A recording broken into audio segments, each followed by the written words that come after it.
na lang tumira. Ano ka ba naman, Matilda? Kadarating ko lang, init na ulo kagad ang isasalubong mo sa akin. O anong gusto mo matuwa ako? Ha? Ano? Kahapon pa kita hinihintay eh. Bakit ngayon ka lang? Matilda na... Pinagmukha mo akong tanga doon sa mga bisita ko. Ang saklap na regalo mo sa birthday ko. Eto nga regalo ko. May dala akong cake at bulaklak. Kunin mo na, oh. Happy birthday, sweetheart. How sweet naman. Ang ganda ng mga bulaklak. Isang bouquet ng pink roses. Siyempre. Alam kong yan ang gustong-gusto mo. Oh, kunin mo na.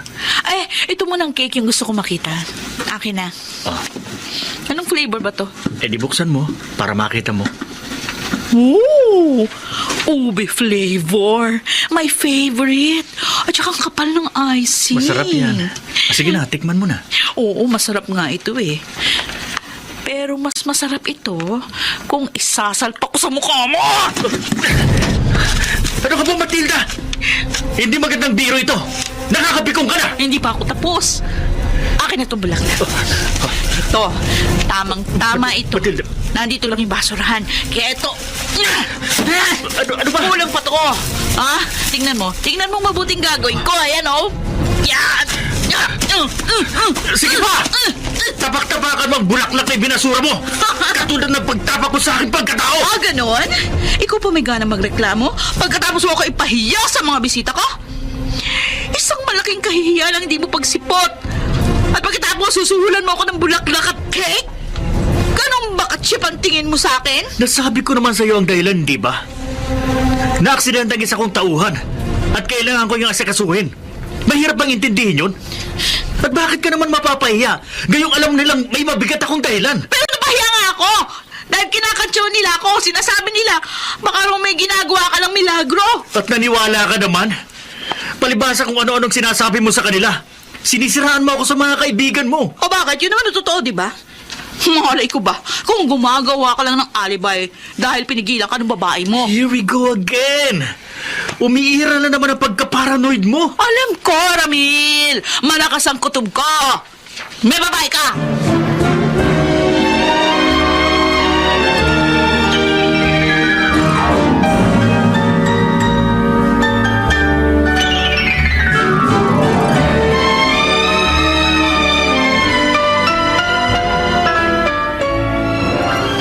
Sa totoo lang po, Ma, kung hindi lang dahil sa mga anak namin, matagal na ako nagkipaghiwalay kay Matilda. Konting pasensya pa, anak.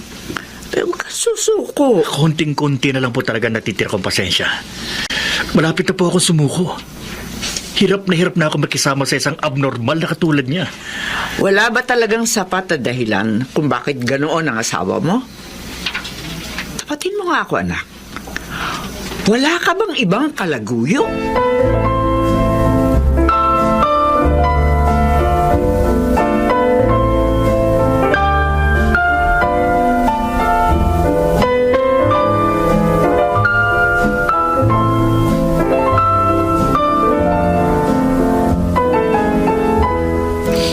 Wala ka na bang ibang ikukwento? Puro na lang away ninyo ni Ramil ang sinasabi mo. Hindi ba nagsasawa ang asawa mo sa pagiging selosa at nager mo? Oo nga, Matilda. Masyado kang matalak. Daig mo pang manok na putak ng putak. Sige. Ganyan nga. Siya pang kampihan niyo. Hindi naman sa ganon. Nag-aalala lang ako dahil baka bigla sa mapuno sa'yo at layasan ka niya. Di lumayas siya. Kasama sila ng babae niya. Kung magpaparatang ka, Matilda, siguruhin mong meron kang matibay na ebidensya. Sapat ng ebidensya yung pagiging sanggang dikit nyo. Ha? Hindi lang kayo birds of the same feathers. Monkeys of the same hair pa kayo. Aba, Mga babaerong unggoy. sabi ko naman sa'yo, maglabas ka muna ng ebidensya bago ka magbintang. Kuya Brian, huwag mo kong gawing tanga. Alam ko yung mga ginagawa niyong kalokohan. At hindi ako magtataka kung bakit ka babaero, kuya. Dahil kung anong puno, yun din ang bunga. Matilda, dahan-dahan ka naman ng pagsasalita. Bakit, Papa? Guilty ba kayo? Sa bagay, kapag binato nyo ang isang kumpol ng mga aso, magtatahulan ng mga yon. At ang pinakamalakas tumahol, yun ang tinamaan.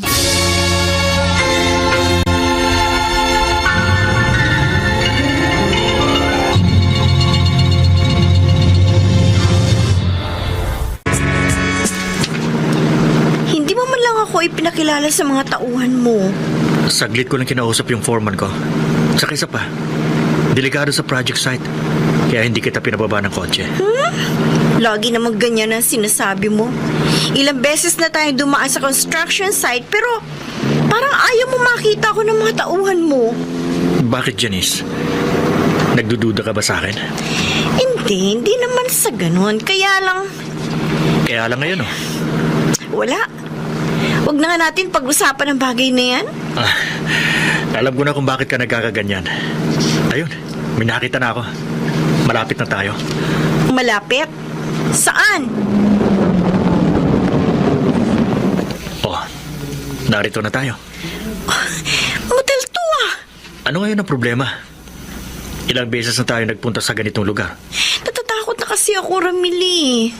Paano kung magbunga mga nangyari sa atin? Saka na lang natin problemahin yan. Huwag kang mag-alala. Hindi kita pababayaan. Akong bahala sa'yo.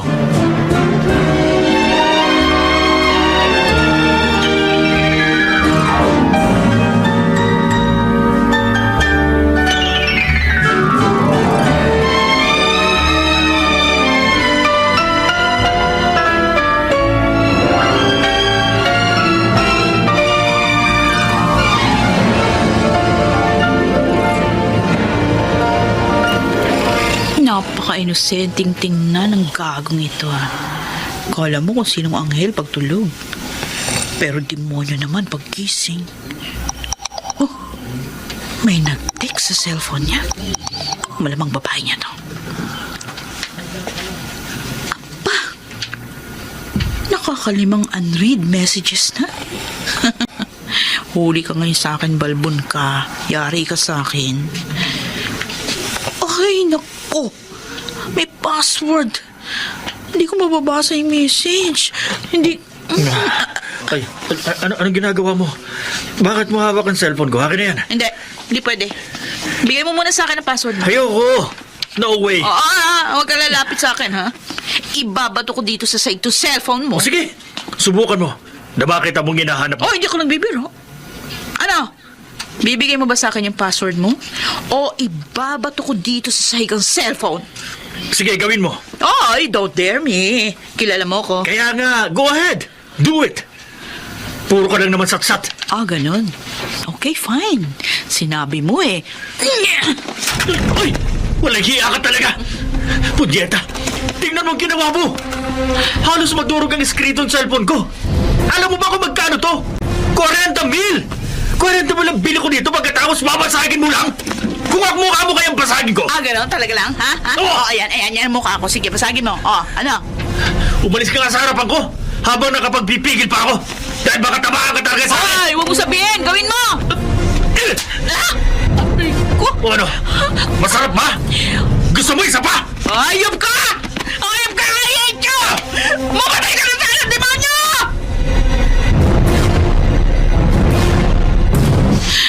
Oh, mukhang lagal sa balutan ka. Pwede ba dito muna ako? Kahit ilang araw lang. Ano ba nangyari? Teka, bakit namumula ang mukha mo? Ano pa? Hindi ka gagawa ng magaling yung manugang. Pinagbuhatan ka niya na kamay? Bakit? Ano ba ang ginawa mo? Binasag ko lang naman yung 40 milyang cellphone. Ano? Oh, Santissima. Ano bang pinagawa yan ninyo? Kasi ayaw niyang bigay yung password niya eh. Kaya binato ko sa sahig yung cellphone. Ay, nako, anak. Ibang klase ka talaga.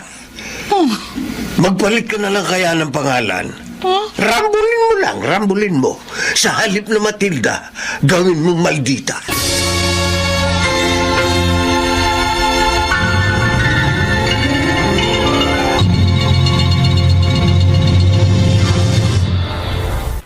Magpalipas ka muna ng ilang araw, tapos sunduin mo na siya. Hindi ko po gagawin yun. Kusa siyang umalis, kusa siyang bumalik. Ay, anak, huwag kang ganyan. Kasalanan mo yon dahil sinaktan mo siya eh. Pero siya pong nagtulak sa akin na pagbuhatan ko siya ng kamay. Pasalamat nga siya dahil sampalang yung ginawa ko sa kanya. Gusto ko na nga talaga siyang suntukin eh. Anak, ikaw pa rin ang padre de pamilya. Kaya ikaw ang gumawa ng unang hakbang para magkaayos kayo? Ay, nako. Bahala sa buhay niya. Wala akong pakialam kung babalik pa siya o hindi.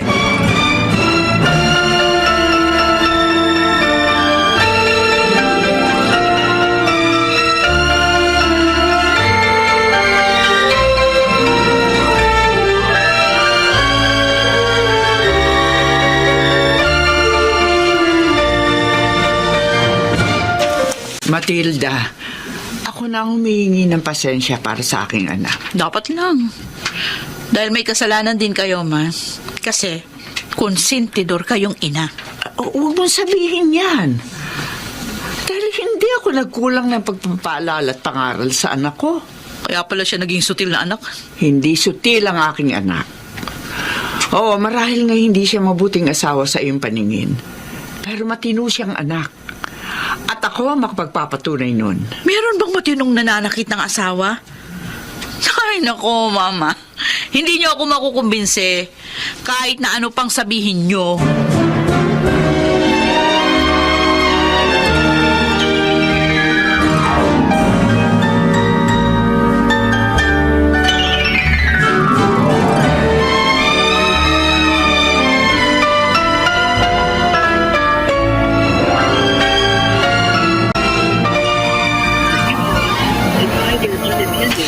Hindi ko na talaga siya makontak. At hindi na rin siya nagre-reply sa mga message ko. Ano kaya nangyari sa kanya? Mukhang tama ang kutob ko. Diyos ko. Huwag naman po sana. Kasi masyado kang abala sa mga project mo. Tapos yung bakante mong oras, sa halip na ilaan mo sa amin, doon mo pa ginugugol sa babae mo. Ay, nako, eto na naman tayo. Pagod na ako sa paulit-ulit mong litanya. Bakit ba lagi na lang yan ang pinaparata mo sa akin? Dahil yun ang kutob ko. Yun yung nararamdaman ko. May babae ka, kaya umamin ka na.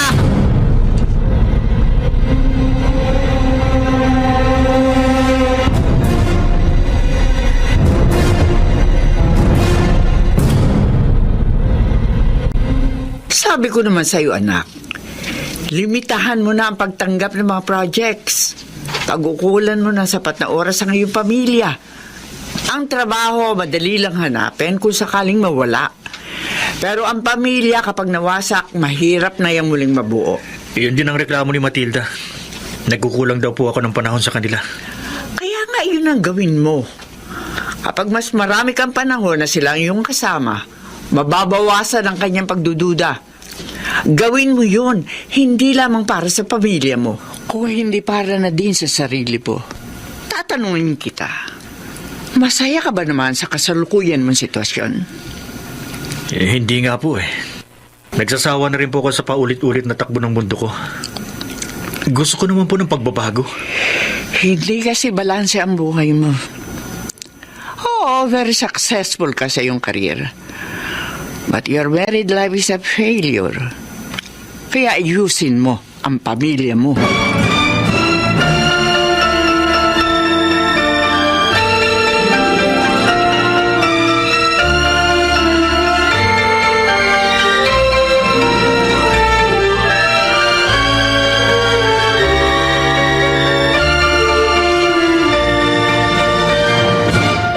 Nasaan na bang apo ko? Namasyal sila buong mag-anak. Talaga? Abay, mala. Ano nakain ng anak mo? Magsalita ka, oo. Para bang napakasamang tao ng manugang mo. Wala akong sinasabing ganyan, Balae. Nagtataka lang ako. Alam mo, Balae, ha? Matinong tao naman talaga si Ramil. Dahil pinalaki ko siya ng maayos. Maganda naman ang pagsasama nila mag-asawa. Nagkaroon labang sila ng problema na magsosyo sa kontrata ang anak ko at ang kanyang bayaw. Mukhang hindi maganda ang tinutumbok ng pananalita mo, Balae. Huwag mo naman sana masamay na sinasabi ko, Balae, ha? Pero yun naman ang totoo, hindi ba? Hindi naging maganda ang impluensya ni Brian kay Ramil. Para kasing ang anak mo pa nagturo sa anak ko para maging babaero.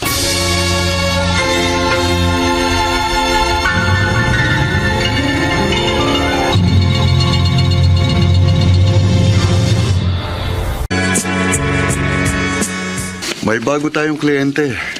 Gusto raw tayong makausap. Ikaw na lang, Bayaw. Ha? Ayoko muna tumanggap ng mga projects. Napapagod na ako. Gusto ko muna magpahinga. Bayaw, hindi ko kakayaning mag-isa yun.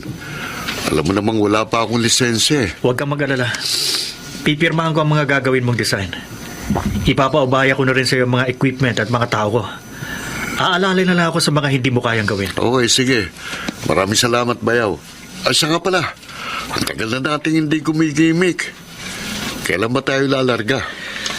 Pas din muna ako dyan, Bayaw. Ha? Kaya ikaw, tigilan mo na rin ang pag-iinom.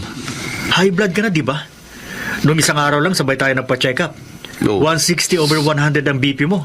Tapos ayaw mo bang bilhin yung maintenance na gamot na reseta ng doktor? Wala naman kasi akong nararamdaman eh. Yun nga ang delikado eh. Hindi ka aware. Kaya mag-iingat ka. Sayang ang gandang lalaki mo kung lupa lang ang makikinabang sa'yo. Bayaw, masamang damo ko. Hindi pa ako matotodas at kung sakaling mangyari man yun, sisiguruhin kong sa sarap ako mamamatay.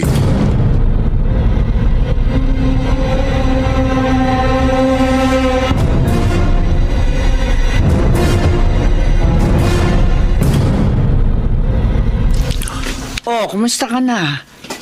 Iniinom mo ba yung vitamins mo? Opo, Mama Ofelia. Hindi po ako pumapalya. Ay, siya nga pala. Sa makalawa na yung Monday check-up. Kaya sasamahan uli kita. Ako, huwag na po kayong mag-abala. Kaya ko na po mag-isa. Aba, hindi pwede. Kailangan mo ng kasama para mas ligtas ka. Naiya na po talaga ako sa inyo. Dahil napapadalas ang pagpunta ninyo rito. Hindi po ba kayo hinahanap ni Ramil? May nahalata na nga siya. Ang dami niyang tanong. Pero ako na bahala doon. Huwag mo na siyang alalahanin. Kumusta naman po ang pamilya niya? Well, so far so good. Kaya doblehin natin ang pag-iingat, ha? Kailangan mapanatili nating lihim ang lahat.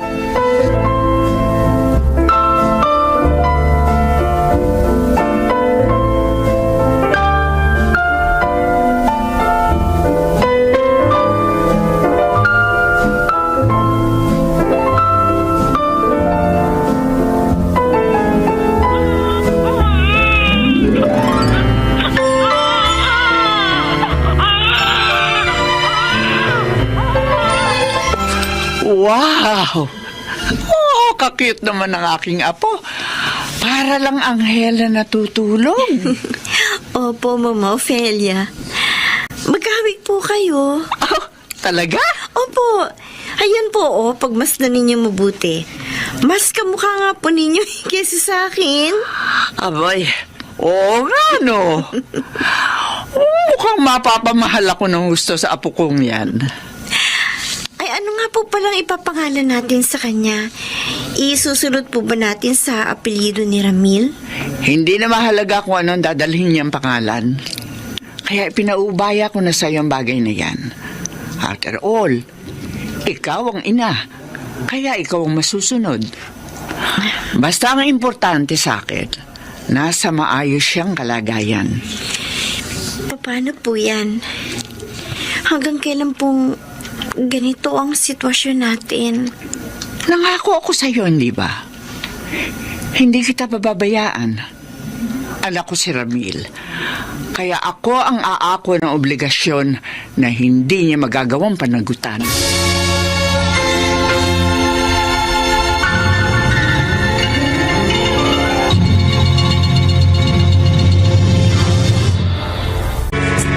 Ang tagal naman ng mama mo. Umalis na kaya tayo? Paano mga bata pagdating nila galing sa school? Sinong madadat na nila dito? Mahigit 2 oras pa naman bago dumating ang mga yun. Pero paano nga kung mauna pa sila kay mama? Saan ba talaga siya nagpunta?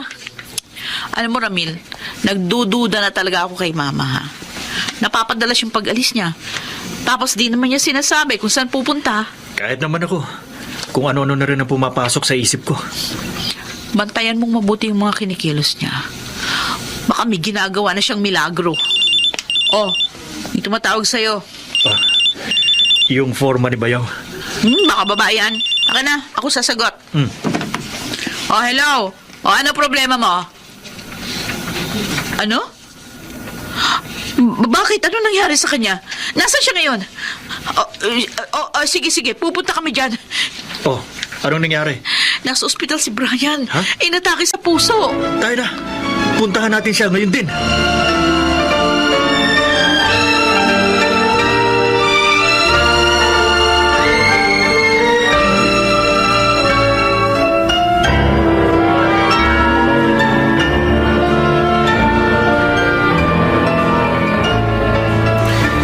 Salamat na lang. Ligtas na siya sa kapahamakan. Pero maselan pa rin ang kalagayan niya. Under observation pa rin siya. Ay, nakakabigla yung pangyayari. Ang tigas naman kasi ng ulo ni Bayaw. High blood na nga, pero panay pa rin ang gimmick. Sana naman matuto na siya sa pangyayaring ito.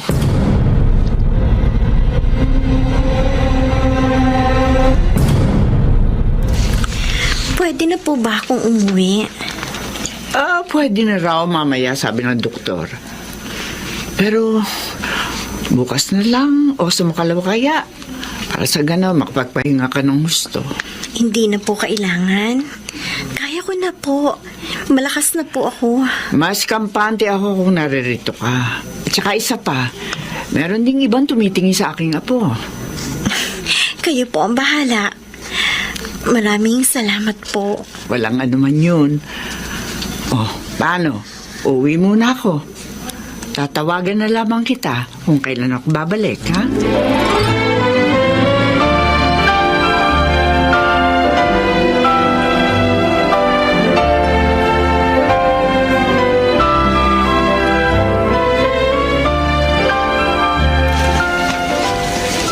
Teka, parang si Mama yung lumabas sa room ng isang pasyente. Oo, si Mama nga. Sino yung binisita niya? Hayaan ko na muna siya makalayo. Pagkatapos papasok ako dun sa room ng pinanggalingan niya. Ayun. Medyo malayo na siya. Pwede na siguro akong pumunta sa silid na yun. Mukhang may tinatago sa amin si Mama. At yun ang alamin ko. Malapit na ako. Totoo ba ito nakikita ko? Pangalan ni Janice ito nakasulat dito. Bakit siya naririto? Papasok ako sa loob. Janice? Ramil? Anong ginagawa mo rito?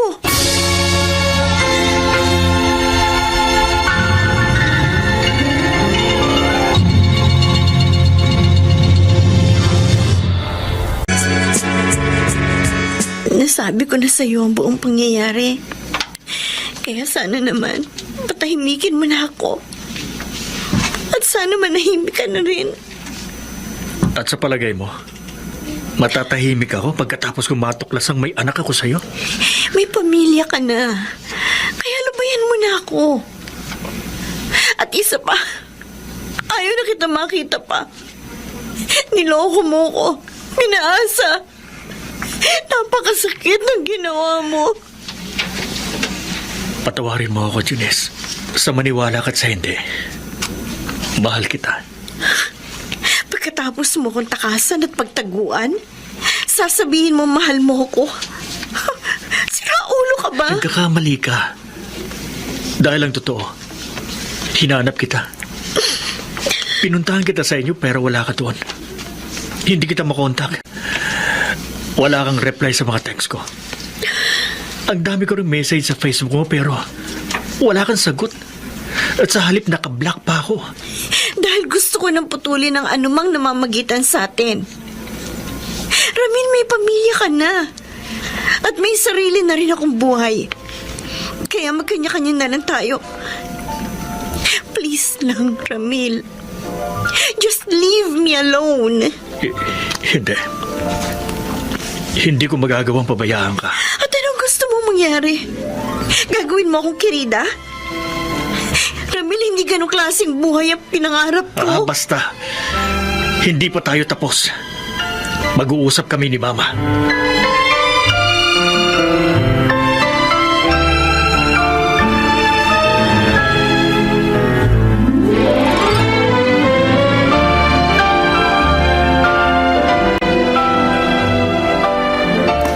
Saan kaya nagpunta Sabi sa akin, bibili lang siya ng pagkain. Kanina pa yun umalis. Hanggang ngayon, di pa bumabalik. Nasa tapat lang naman itong ospital yung fast food. At buntis na ako na malaman ko ang katotohanan. At ikaw, Ramil, ikaw ang bunga ng aking pagkakamali. Ganun po ba? Nasaan na po si Papa? Wala siyang alam. Dahil katulad ng ginawa ko kay Janice, ganon din ang ginawa ng lola mo. Kinupkup niya ako ng palihim, binigyan ng kabuhayan. Sa kasamaang palad, binawian siya ng buhay ng 2 taong gulang ka pa lamang. Pero dahil sa tulong niya, nagawa kong palaguin ang ibinigay na kabuhayan ng lola mo. Kung ganun, hindi ko talaga dapat pala pabayaan ang anak ko. Dahil pareho kami ng kapalaran. Magkapareho din kayo ng kapalaran ng iyong ama. Pero mas papalad ka dahil nalaman mo ang katotohanan. At ang katotohanan yan ay dapat din nating ipaalam sa asawa mo.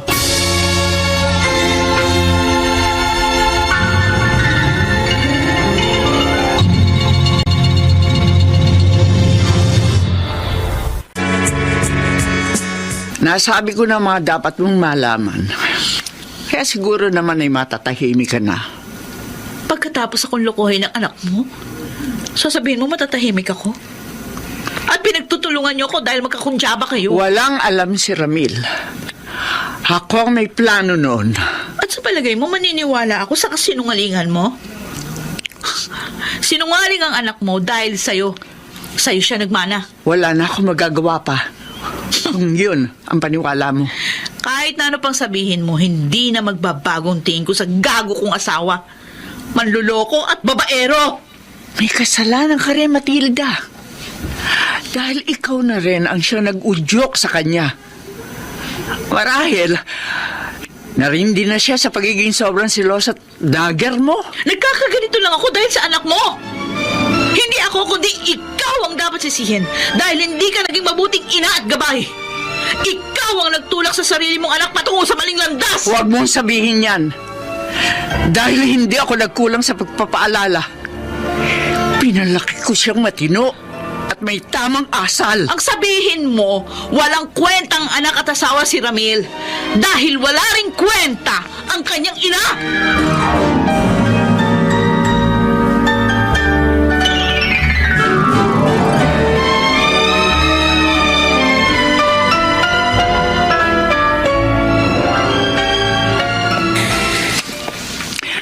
Sana naman, Balae, matulungan mo akong mapag-ayos sa mga anak natin. Kasalanan niya ng anak mong babaero. May pagkukulang din naman at pagkakamali ang anak mo. Ay, nako. Huwag na tayo magsisihan. Wala rin naman mangyayari. Kaya nga, Balae, magtulungan na lamang tayo. O anong binabalak mo? Ilalayo ko si Janice para makaiwas sa mas malaking gulo. Hindi ko hahayaang muli sila magkita ni Ramil. O sige. Kakausapin ko ng masinsinan si Matilda.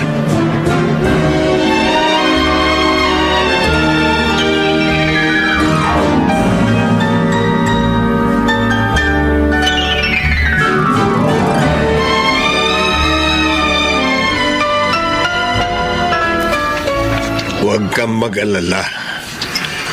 Ilalayo ni Ofelia si Janice sa asawa mo at mapuputol na ng lubusan ang kanilang ugnayan. Naniniwala naman kayo sa konsentidor niyong Balae? Isa ka ring magulang. Kaya alam kong naiintindihan mo kami. Hindi namin hahayaang masira ang pamilya ng aming mga anak. Pero yan mismo yung ginawa ng malandi kong biyanan. Pinuin mo pa. Siya pa mismo ang kumupkup doon sa kirida ng asawa ko. Hindi mo kasi alam kung bakit niya yun ginawa. Alam ko. Nasabi na sa akin ni Ramil. Kala naman, maaantig ako sa kadramahan nila. Natural lang nakupkupin ni Mama si Janice dahil birds of the same feather sila. Pareho silang Makati. Pati na rin si Ramil. Pare-pareho lang silang basura. Umaalingasaw ang kanilang mga baho. Anak, huwag mong sabihin yan. Dahil ang totoo, may baho ka rin. Dahil doon ka rin nanggaling sa sinasabi mong basurahan.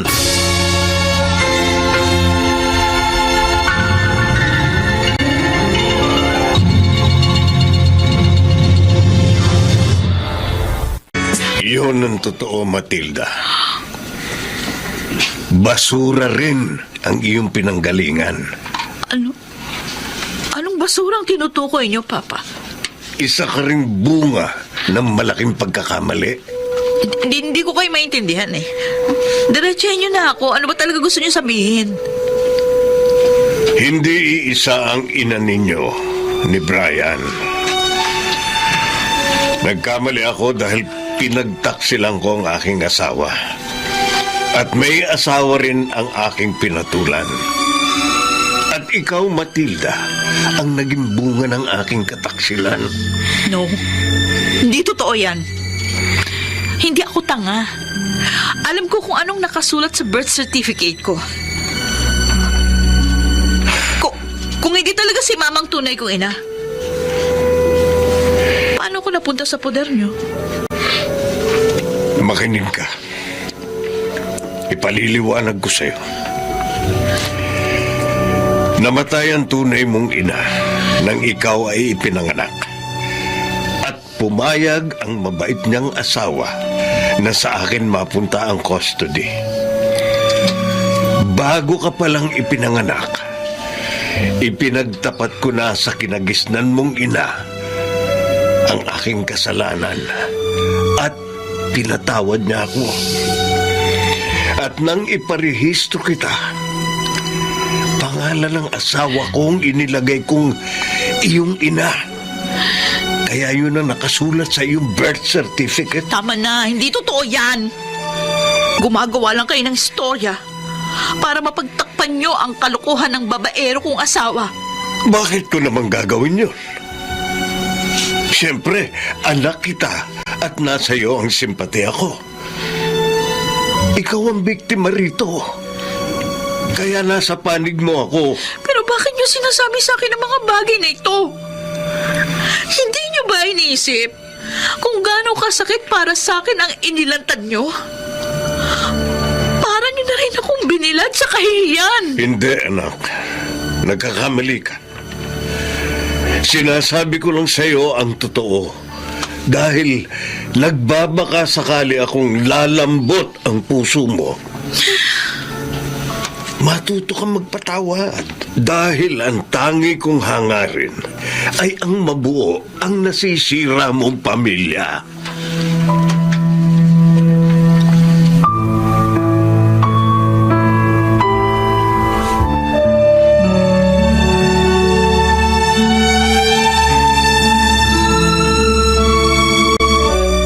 Pasensya ka na. Hindi ko naman kasi akalain magagawi din sa ospital na yun si Ramil. Nangyari na po, Mama Ofelia. Kaya gawin na lang po natin kung ano ang nararapat. Kailangan lumayo ka na ng lubusan. Doon sa hindi ka matutunto ni Ramil. Ano kaya kung umuwi na lang ako ng Bicol? Hindi ko lang po alam kung paano kami mabubuhay ng anak ko. Pwede naman yun. Tutulungan na lamang kita. Magtatayo ako ng another branch ng aming hardware business. At ikaw na lang siya mag-manage. Okay ba sa'yo yun? Bakit ko naman po tatanggihan ng magandang pagkakataon?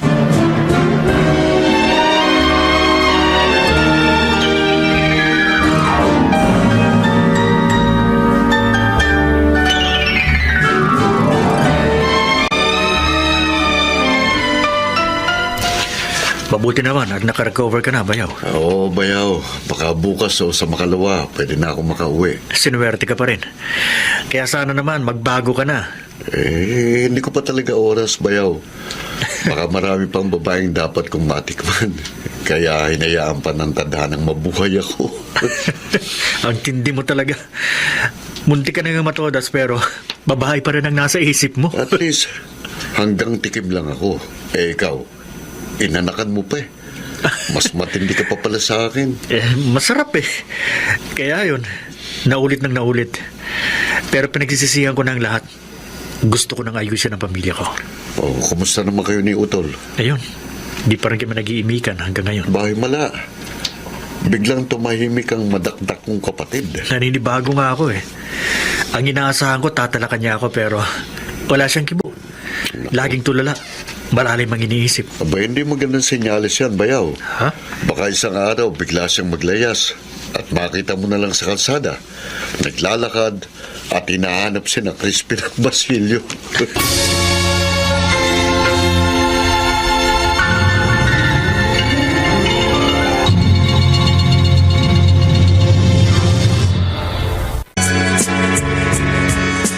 Mami, magkagalit po ba kayo ni Daddy? Ha?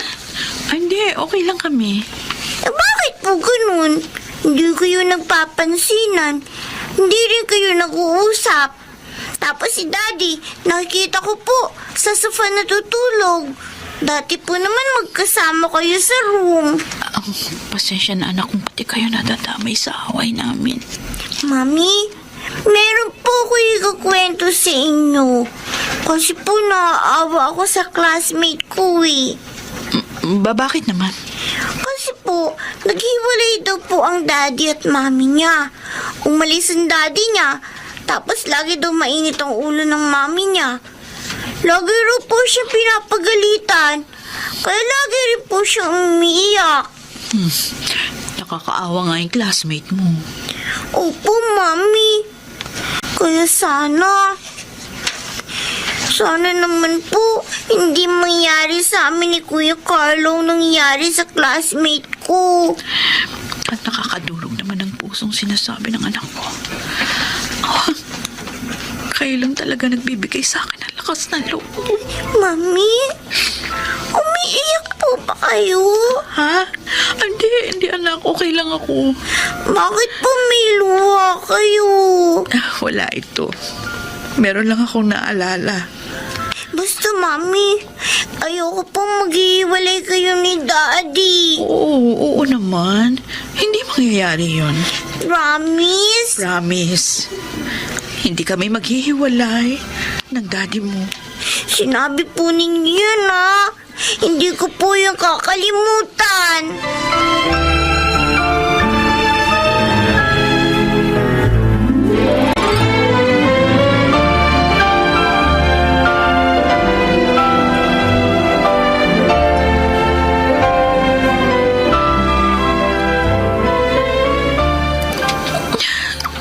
Dalawang magkasunod na dagok ang idinulot sa akin ng tadhana.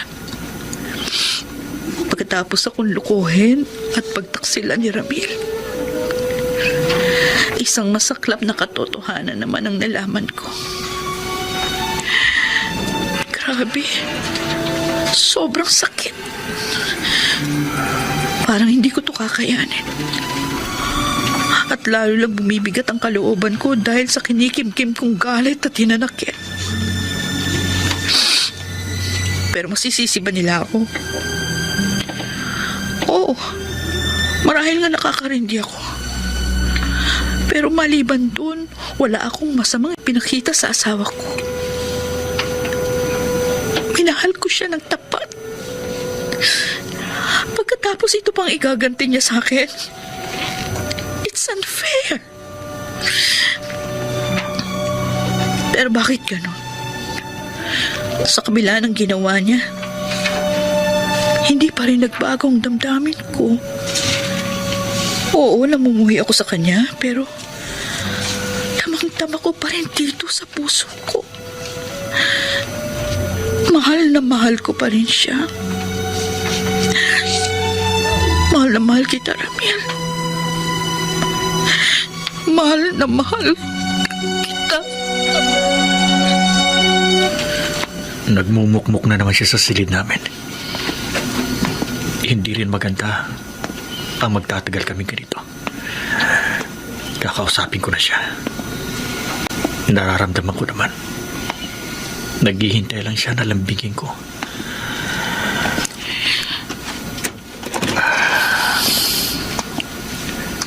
Hanggang kailan ka ba magmumukmuk dito?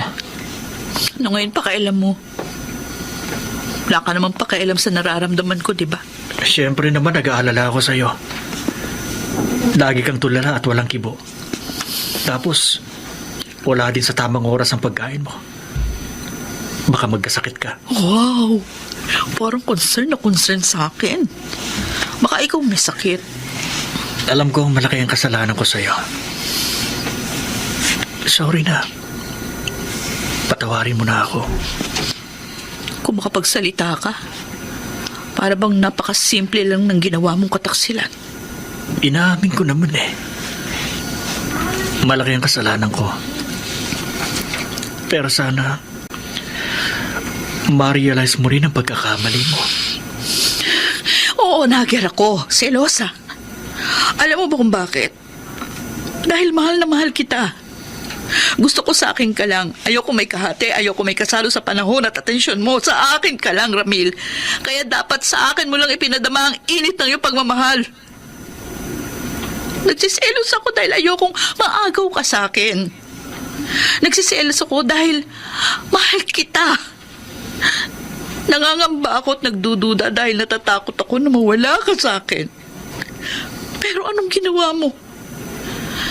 Sa halip na pawiin mo yung takot at pangamba, lalo mo lang pinatunayan na tama ang aking hinala, na isa kang manloloko at taksil. At isa pang hindi ko matanggap, na anakan mo pa siya. Bakit, Ramil? Napakasakit ng ginawa mo. Sorry. I'm very sorry. Patawarin mo ako. Huwag mo ako yukapin. Bitiwan mo ako. Hindi kita bibitiwan. Hanggat hindi mo ako napapatawa. Sabi na bitiwan mo ako. Ano ba? Ano ba? Bitiwan mo ako. I hate you. I hate you. I hate you.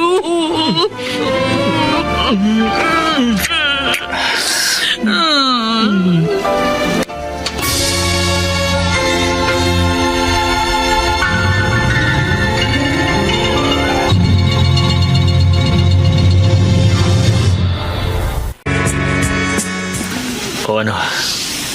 Galit ka pa rin ba sa akin? Walang iya ka talaga. Dinaan mo pa ako sa dasa. Hindi ka lang babaero. Rapist ka rin. Kunwari ka pa.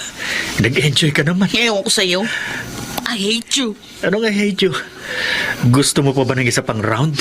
Hoy, hindi porkit na isahan mo ko, okay ka na sa akin, ha? O ano ngayon gagawin mo doon sa karida mo? Huwag kang mag-alala. Si Mama nang bahala sa kanya.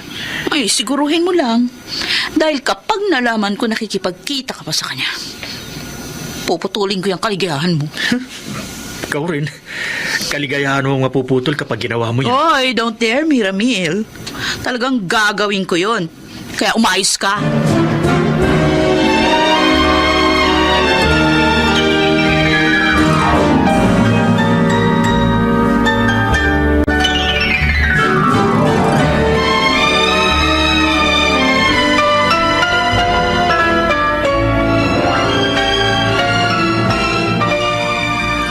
O, paano?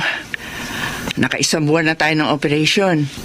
Kaya mukhang gamay na gamay mo na mga bagay na dapat mong gawin. May sapat ka naman tauhan na aalalay sa'yo, di ba? Opo, Mama Ophelia.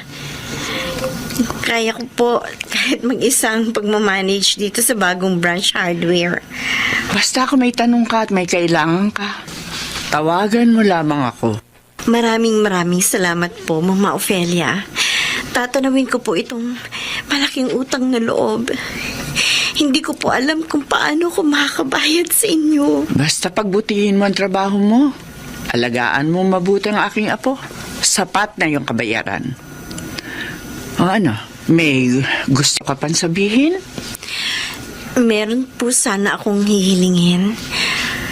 Pwede ko po kaya makausap si Matilda. Kahit sa telepono lang po. Meron kasi kaming unfinished business. Si Matilda lang po ang gusto ko makausap. Tapos na po ako kay Ramil. Sige. Tatawagan ko siya gamit yung cellphone ko.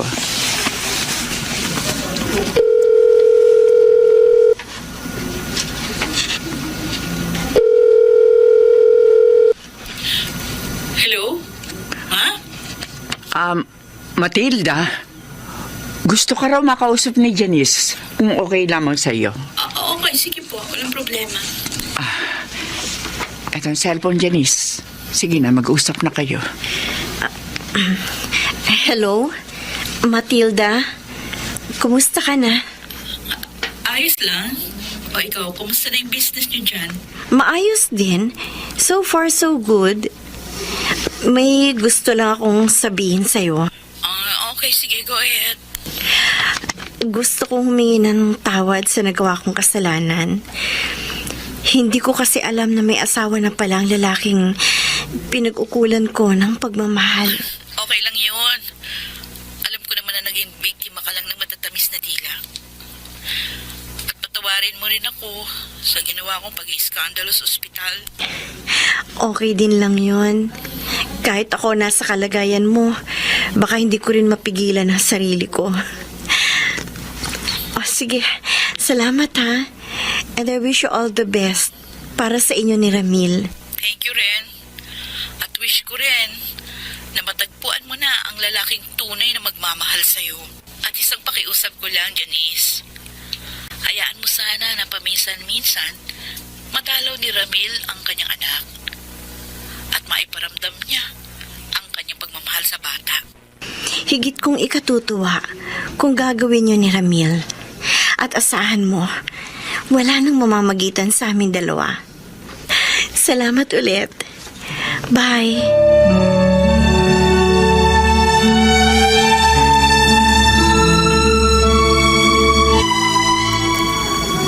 Huwag ka mag-alala.